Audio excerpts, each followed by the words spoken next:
అండి, welcome back to my channel. నేను మీకు కలుపుతున్నానండి. ఎలా ఉన్నారండి? అందరూ బాగున్నారా? మేమైతే బాగున్నామండి. మీరు అందరూ బాగుండాలని కోరుకుంటున్నాను. ఇవాళ వీడియోలో అయితే ఒక మంచి స్వీట్ రెసిపీ అండి. చాలా బాగుంటుంది. సగ్గుబియ్యంతో మంచి రెసిపీ అండి ఇది. స్వీటు ఏ సమ్మర్కి తినాల్సిన సగ్గుబియ్యం ఒంటికి సలువ చేస్తుంది కదండి. అందుకని నేను సగ్గుబియ్యంతో అయితే చూపిస్తున్నాను. చూడండి, మీకు చూపిస్తున్నాను. నేను ఒక గంట ముందర నానబెట్టి పెట్టేసుకున్నానండి. ఒక కప్పు సగ్గుబియ్యం తీసుకున్నాను. పెద్దవి తీసుకున్నానండి. నేను ఎందుకంటే లావు సగ్గుబియ్యం తీసుకున్నాను. ఇలాగ మనం చూడండి నానబెట్టేసేసి మనం పెట్టేసుకోవాలి. చూసారు కదా, ఇలా నానబెట్టేసిన తర్వాత ఇప్పుడు మనం దీన్ని ఏం చేయాలనేది నేను చూపిస్తానండి ప్రాసెస్. చూసారు కదా, స్టవ్ అంటించేసి ఒక గిన్నె అయితే పెట్టేసుకున్నానండి. గిన్నె పెట్టేసుకొని ఈ సగ్గుబియ్యం దాంట్లో వేసేసుకొని తగినంత వాటర్ పోసుకొని మనం సగ్గుబియ్యాన్ని ఉడకబెట్టుకోవాలండి. బాగా మనకి సగ్గుబియ్యం ఉడికే తెలుసు కదా, ట్రాన్స్పరెంట్ అవుతుందండి. కలరు కొంచెం వైట్గా మారిపోతుంది. అలా ఉన్నప్పుడు మనకు ఉడికిపోయినట్టే. సరేనండి, మనం ఉడికిన తర్వాత నేను సగ్గుబియ్యం చూపిస్తాను. మనకి సగ్గుబియ్యం బాగా ఉడికిపోయినాయి చూడండి. మన ఒంటికి ఈ సమ్మర్లో ఎంత వేడి చేసినా ఇది కానీ సగ్గుబియ్యం తీసుకున్నామంటే ఒంటికి చాలా చలవండి. సరేనండి, ఉడికిపోయింది. ఇప్పుడు మనం స్టవ్ ఆఫ్ చేసి దించి పక్కన పెట్టేసుకొని చల్లారనిద్దాం. సగ్గుబియ్యం దించి పక్కన పెట్టేసుకున్నాం కదండి. అది చల్లారే లోపల ఇది ఎండు కొబ్బరి అండి. నేను పైన బ్లాక్ పార్ట్ తీసేసాను.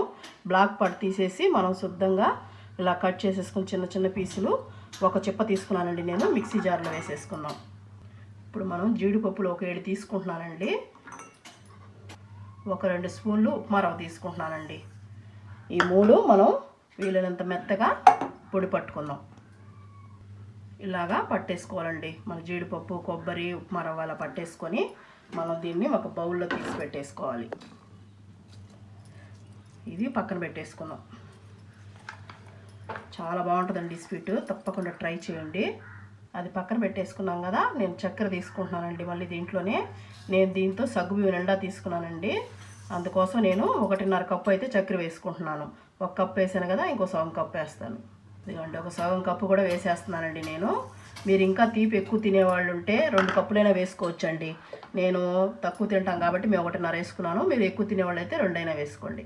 ఒక 2 యాలక్కాయలు వేసేసి దీన్ని కూడా మెత్తగా గ్రైండ్ చేసేసి పక్కన పెట్టేసుకున్నామండి. ఇలాగా పట్టేసుకోవాలండి షుగర్ని.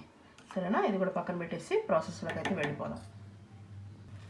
స్టవ్ మీద బాండ్లు పెట్టేసుకున్నానండి. ఒక 1/2 లీటర్ పాలు అయితే తీసుకున్నాను. నేను ఫుల్ క్రీమ్ మిల్క్ తీసుకున్నానండి. ఇప్పుడు మనం పాలు బాగా మరగబెట్టుకోవాలండి. ఈ స్వీట్ చాలా బాగుంటుందండి. కొత్త రెసిపీ ఇదైతే చాలా బాగుంటుంది. టేస్ట్ అయితే తప్పకుండా ట్రై చేయండి. మన ఛానల్లో ఇంకా మంచి మంచి స్వీట్స్ అన్ని రెసిపీస్ ఉన్నాయండి.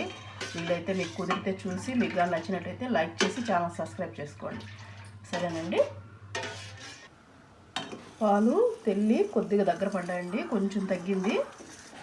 మనకి మరీ చిక్కబడకూడదు. ఒక 2-3 పొంగులు వచ్చిన తర్వాత చూసారు కదా, ఇలా తెల్లతున్నప్పుడు మనము ఇదిగోండి ఉప్మా రవ్వ, జీడిపప్పు, కొబ్బరి పేస్ట్ అదే పొడి చేసి పెట్టుకున్నాం కదా, అదైతే వేసేద్దాం. వేసేసి దీన్ని బాగా కలుపుకోవాలండి. మనకి రవ్వ కొంచెం బాగా ఉడకాలి. దీంట్లో కొబ్బరి రవ్వ బాగా ఉడకాలండి, పచ్చివాసన పోయేంత వరకు. చూడండి, మనకి బాగా రవ్వ ఉడికిపోయిందండి, చిక్కబడింది కదా. ఇప్పుడు మనం సగ్గుబియ్యం పెట్టుకున్నాం కదండి, అదైతే వేసేద్దాం. చూసారు కదా, అలా ఉడికిపోయినాయి సగ్గుబియ్యం.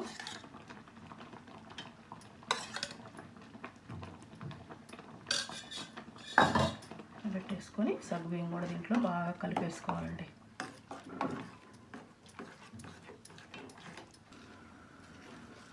చూసారు కదా ఎంత బాగుందో.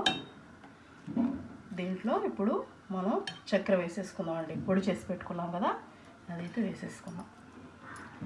చక్కెర పొడి ఎందుకనంటే చక్కెరైనా వేసుకోవచ్చండి, కాకపోతే పొడి చేసి వేసామంటే చాలా బాగుంటుంది, తొందరగా కూడా కరిగిపోతుంది.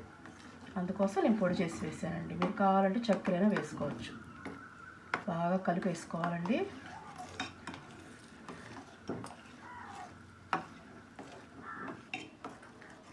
చూడండి, మనకు బాగా కలిసిపోయి దగ్గర పడిపోయింది కదా. ఇప్పుడు చూడండి ఎంత బాగుందో. చూసారా, స్వీట్ అయితే చాలా బాగుంటుందండి. కావాలంటే ఇలాగైనా తినేయచ్చు మీరు. లేదనుకుంటే చల్లారిన తర్వాత ఫ్రిడ్జ్లో అయినా పెట్టుకొని తినొచ్చు, ఎలాగైనా బాగుంటుందండి. మీరు ఒకవేళ చక్కెర వద్దు అనుకుంటే బెల్లమైనా వేసుకోవచ్చండి. బెల్లం మనం కరగబెట్టేసుకొని ఇది పక్కన దించిపెట్టి చల్లారిన తర్వాత మాత్రమే కరిగిన బెల్లాన్ని వేసుకోవాలండి, లేదంటే విరిగిపోతుంది. అందుకని అలా చేసుకోండి, సరేనండి. ఇప్పుడు దీన్ని స్టవ్ ఆఫ్ చేసేసి సర్వింగ్ చేసేసుకుందాం. చూసారు కదా ఎలా ఉందో, చూస్తుంటేనే నోరూరిపోతుంది చూడండి. చూసారు కదా, ఇలా కప్పులు పెట్టేసుకొని ఇలా వేసేసామనుకోండి, కప్పుల్లో పిల్లలకి పెద్దలకి తలా ఒకటి తినేసి శుభ్రంగా పెట్టేస్తారండి. చూసేదానికి బాగుంటేనే కదా లుక్, తినేదానికి బాగుంటుంది. చూసారు కదా, ఇలా వేసేసి కప్పుల్లో ఎంత బాగుందో చూడండి. చూసేదానికైనా ఇప్పుడు పిల్లలకి ఇస్తే ఎంత ఎంజాయ్ చేస్తారండి దీన్ని. చాలా బాగుంది కదా, చూసారా. ఇలా ద్రాక్ష పెట్టేసామనుకోండి, చూసేదానికి చాలా బాగుంది, టేస్ట్ కూడా సూపర్గా ఉంటుందండి. ఇవాళ వీడియో అయితే అదేనండి. మీకు కానీ నచ్చినట్టయితే లైక్ చేసి మన ఛానల్ని సబ్స్క్రైబ్ చేసుకోండి, సరేనండి. మీకు దగ్గర నుంచి చూపిస్తాను ఇప్పుడు నేను.